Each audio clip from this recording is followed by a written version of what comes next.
Well, good afternoon, everyone. Wabashek Boh Kubrakovich, and of course, I'm here with a special guest today. But before we get into our special guest, of course, I want to talk a bit about what we're up to as a government.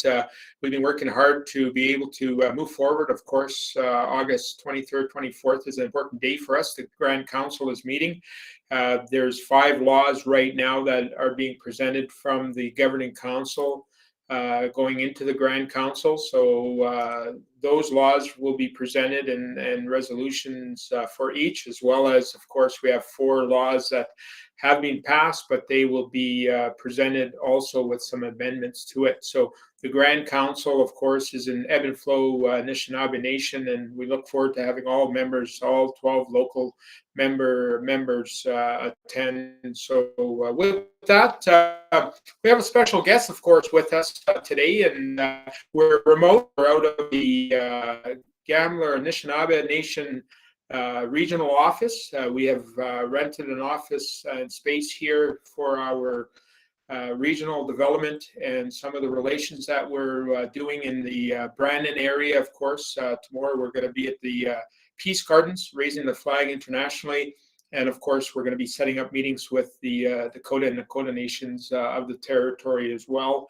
That's a very important sacred treaty that we made in 1860 with the Dakotas and the Dakotas with the Ojibwe. That's the Iron Horse Treaty, and we're going to make sure that we have those relations and the alliance modernly set up with the nations. So we have 12 current nations within our government, and we're doing our best to make sure that our 4 bundles and our 4 pillars of our government work hard. Our legislative bundle, of course, and our executive bundle that has a lot of activity going on, and Earth Lodge and the Peacemaking bundle. So you can find that on FNT2T.com as well as MTN Live.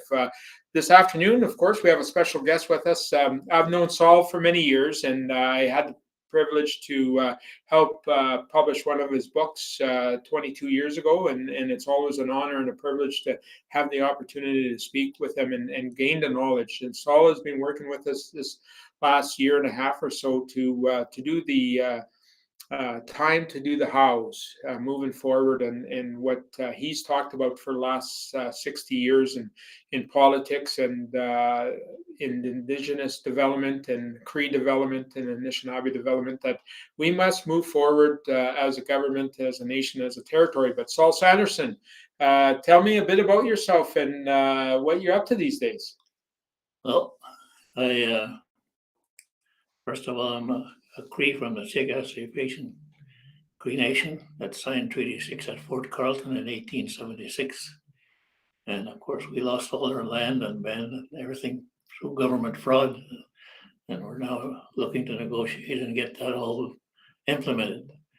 But I started in Indian politics when I was 15. And that's a little over 60 years ago now. And I've been involved in political developments at every level, by community, for regional, national, international politics, and moving forward with our own inherent rights treaties and treaty rights implementation strategies. So in looking at the challenge here, Treaty 2 now has developed major laws and occupying the field with their laws and jurisdiction in several sectors.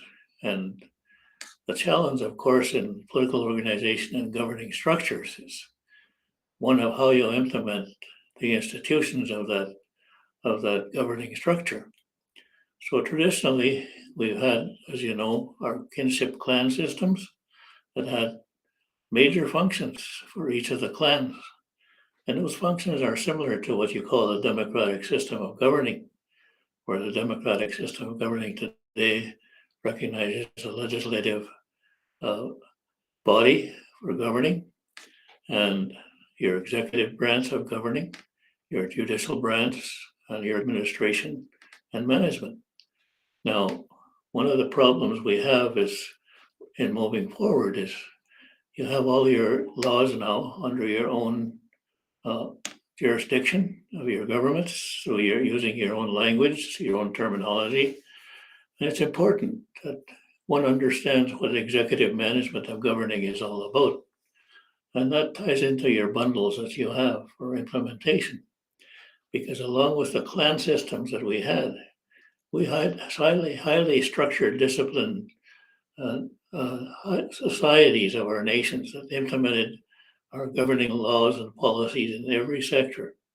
The medicine society, for example, crossed the boundaries of all our nations, and the laws and policies that they're enforced and policing themselves and managing themselves through the medicine society existed to the point where they had mutual trading grounds to trade medicines and information, teaching each other about the different forms of healing and treatment that was available through using our own traditional medicines.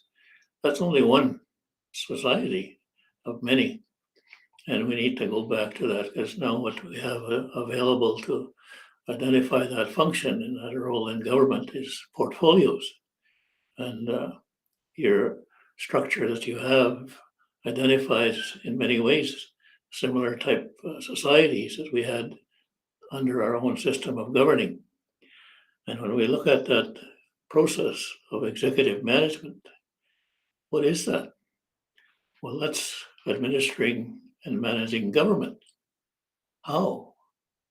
Under your own jurisdiction, your own inherent legal system of your government of your nation. And that's the laws that you're making now.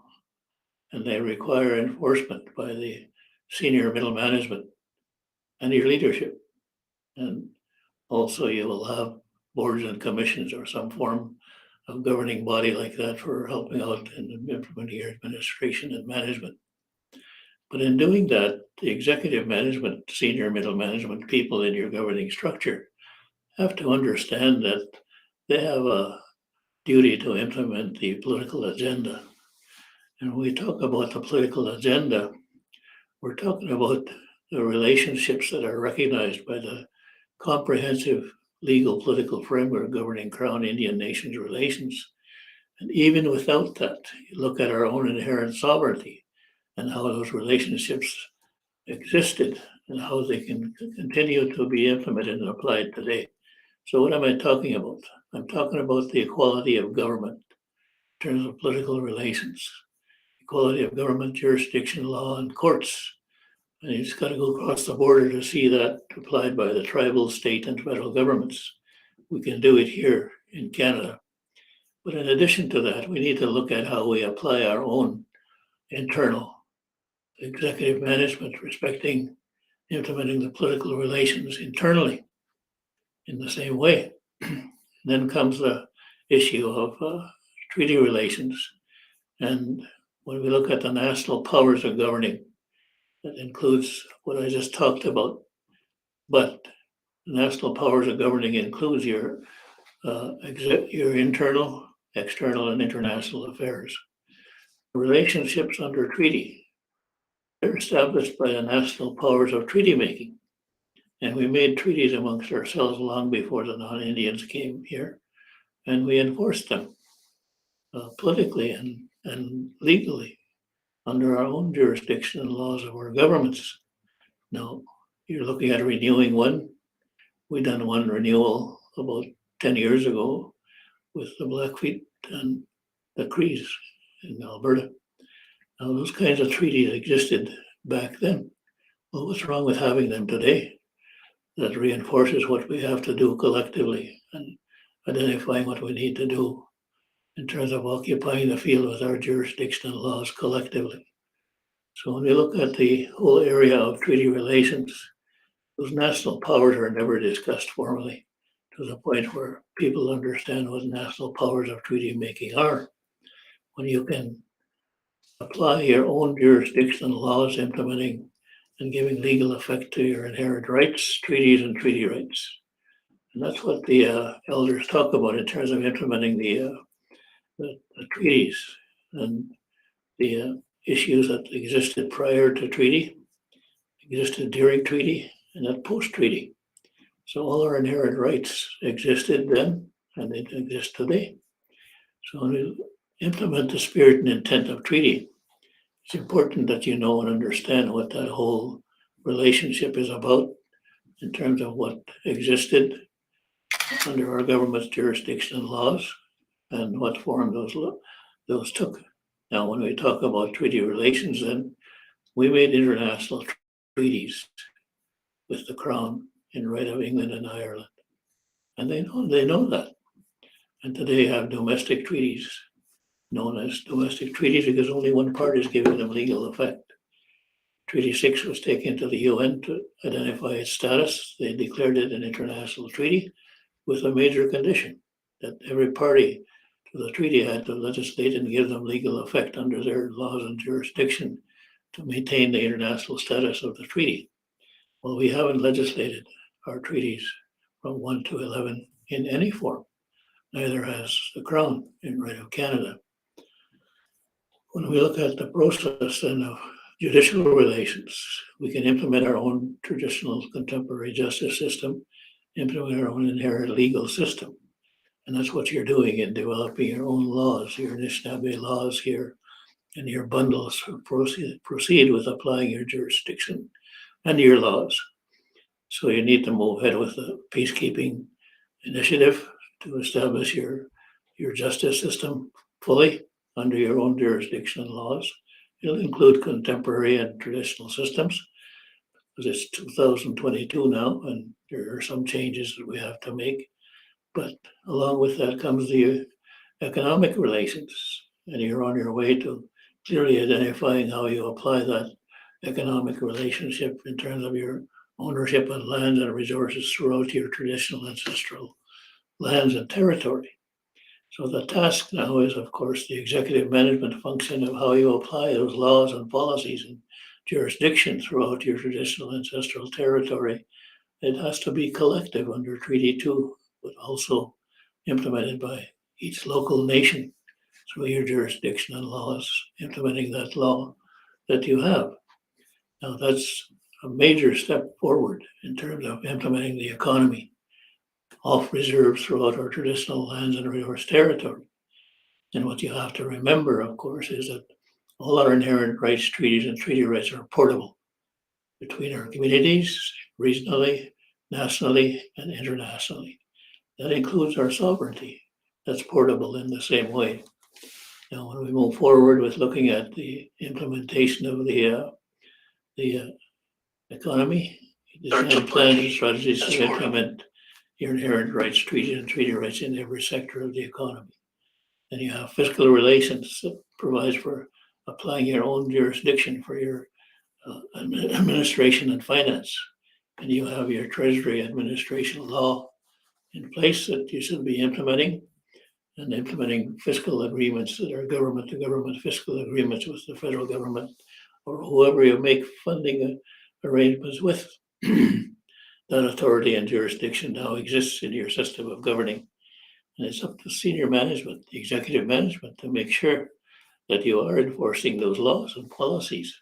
So that means that you have to apply your administration treasury law in every sector, in every bundle that you're implementing.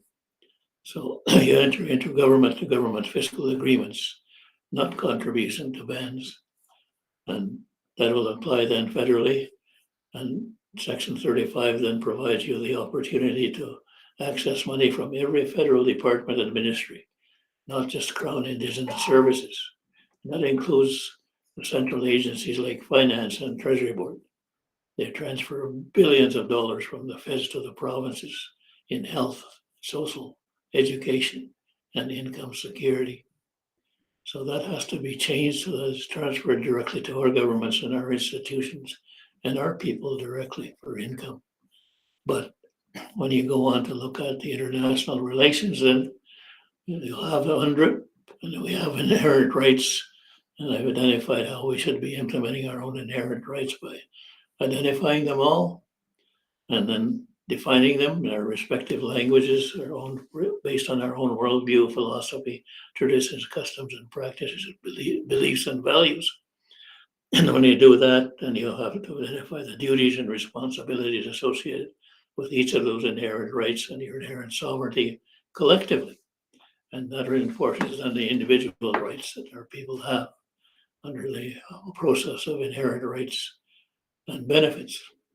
So now you look at that process of how you implement and design plans and strategies to implement the inherent rights in every sector.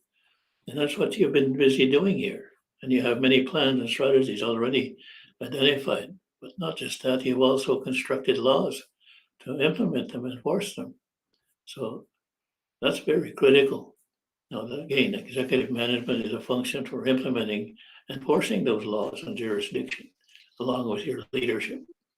So when you move forward with that whole initiative, you've got a system here that is recognizing the sovereignty of your nations and your local nations collectively, and that whole effort of implementing those laws and policies now.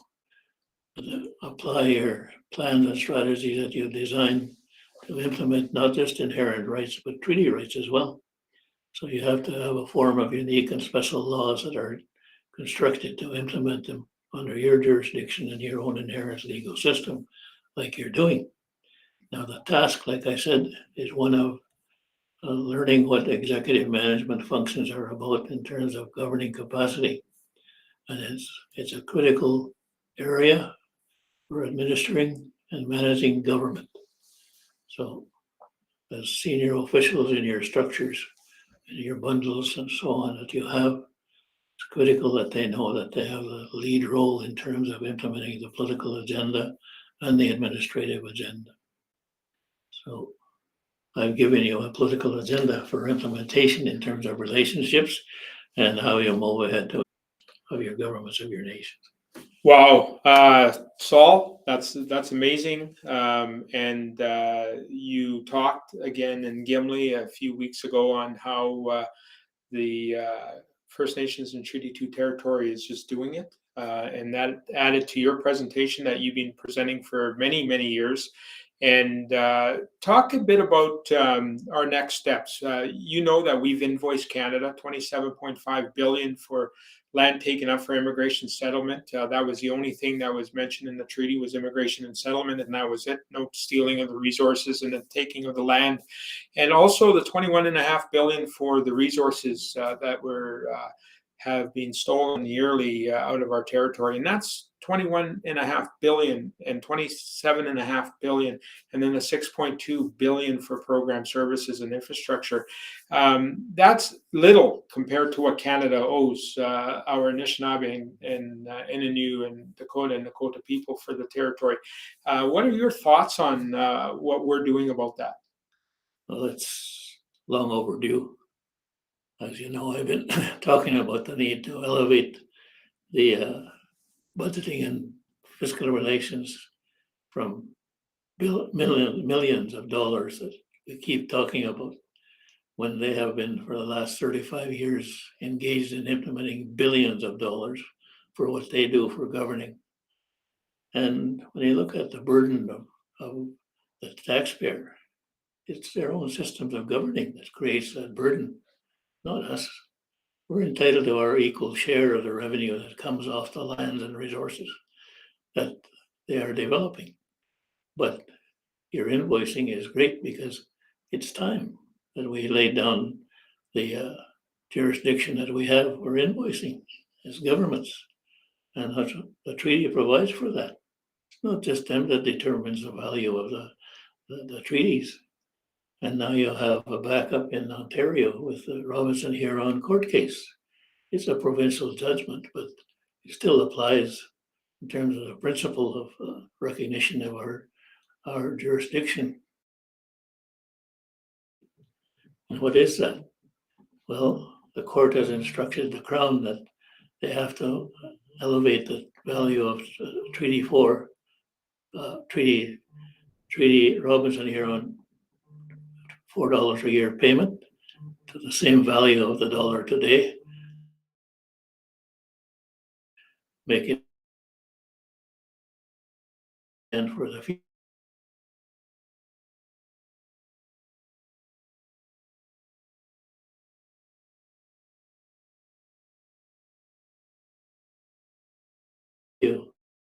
And put together a plan on how they're going to benefits for those individuals. Then the judge went on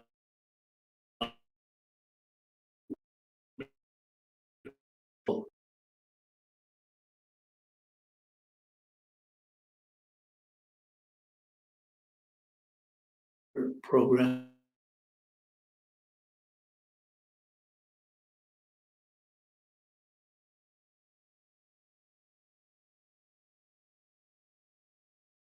in terms of acquiring the revenues that you lost historically. And yes, I agree, it's minor compared to what the total is, but it's a damn good start.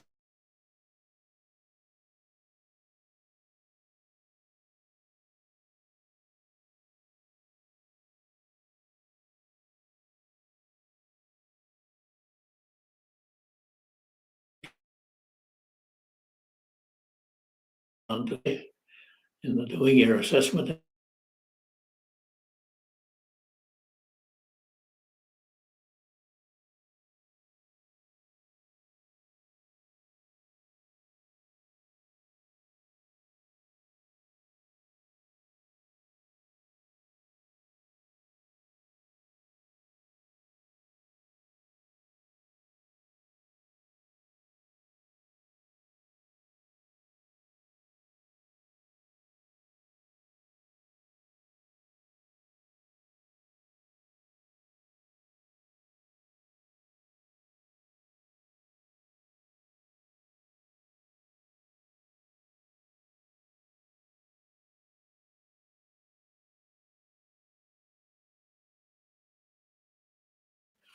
So that's something that our First Nations should be doing.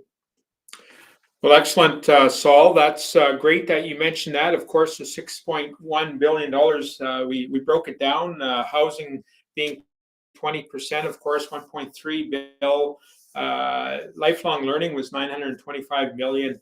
Children, family, and nation, 1.3 billion. Canada has reached out through C92 and through the process that we're working on implementation, and they're offering us like $240 million, which is maybe just to be able to open the doors. But they're playing games with us in regards to our children are the center of what we're there for. And why would Canada be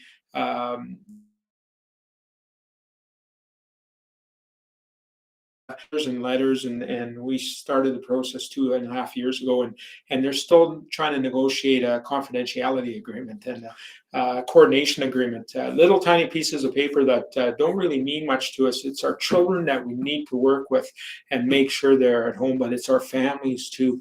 Part of our plan is just not and it's keeping our children home, but it's also creating opportunities for our families, making sure there's work, making sure there's economic development, making sure there's infrastructure in our nations. And that's what the CFN law that we have, Ogemow law, that focuses on that. The CFS agencies are only a few percentage of the work that we're doing, and they've done a wonderful job. Our CFS agencies are second to none territory, but now they have to elevate by having our own law in place and them switching over to our sovereign regional offices and working with us to make sure that our children stay home through our sovereign processes. You've been working on child and family for many years as well. That's one of the important files, but you've noticed a little bit of a shift on what Canada is doing. But tell me a bit about the next steps on C92 and our implementation. Our sovereign way obviously doesn't fit in C92 because C92 is only limited, but it also opens the doors a bit more than just C92. It has enhanced Section 35 and hopefully enhances more. What do you think about that? Yeah, it's important that you enter into a government agreement on child and family services that recognizes your jurisdiction and laws totally. And the feds will have their laws and jurisdiction. And under C92, there's a provision that allows the feds to recognize and designate an authority for implementing child and family services. So that designation could be a complementary recognition in their laws of your jurisdiction and your government occupying the field with your laws and jurisdiction for child welfare here. And on the fiscal relations side, the contribution agreements format is limiting your access to funding federally to Crown Indigenous services for their social services and their child and family services funding. When there's four other federal departments and agencies that have major funding for child welfare and family support, the Jordan's principle has not just O&M but capital. And then you look at the Bill C-92 we just talked about, there has to be fiscal relations in terms of O&M and capital available federally under that legislation. And that's what we need to push in terms of moving forward with accessing funding through that authority and that mandate, because that's major. And you look at the federal transfer to provinces for child and family services in the billions again, you see, and we see none of that. And what you're looking for is a similar type of financing that's needed here by community, by your local nations, and Treaty 2. So that's critical. And of course, then the fourth one is the Crown Indigenous Services Social Development that has funding for child welfare. So those federal major sources have to be tapped, and it can be done through your finance administration, your Treasury administration laws and policies, implementing a government-to-government fiscal agreements that ties in all those sources of funding that can be directed collectively right to the local nations and Treaty 2. Excellent. Well, Sol, that's a lot of information, a lot of great information, a lot of historical information that you gave us today. And we really appreciate all that knowledge that you have and coming on board and working with us to share that knowledge and the abilities to move our government and our nation and our territory forward. Well, there you have it, folks. Sol Sanderson, he has worn the headdress of Ogemow, the headdress of a FSIN chief, as well as many leader positions and senator currently. So, Wabasha Kanudakish and Disnakas, Boh Kubrakovich, thank you very much. MTN Live, again, stay tuned. We have another session this afternoon, but this is great news, great importance of what we're doing in our nation. And with that, I hope you have a great day. And Ekosani, Nanaskamen, Miigwech, Aho.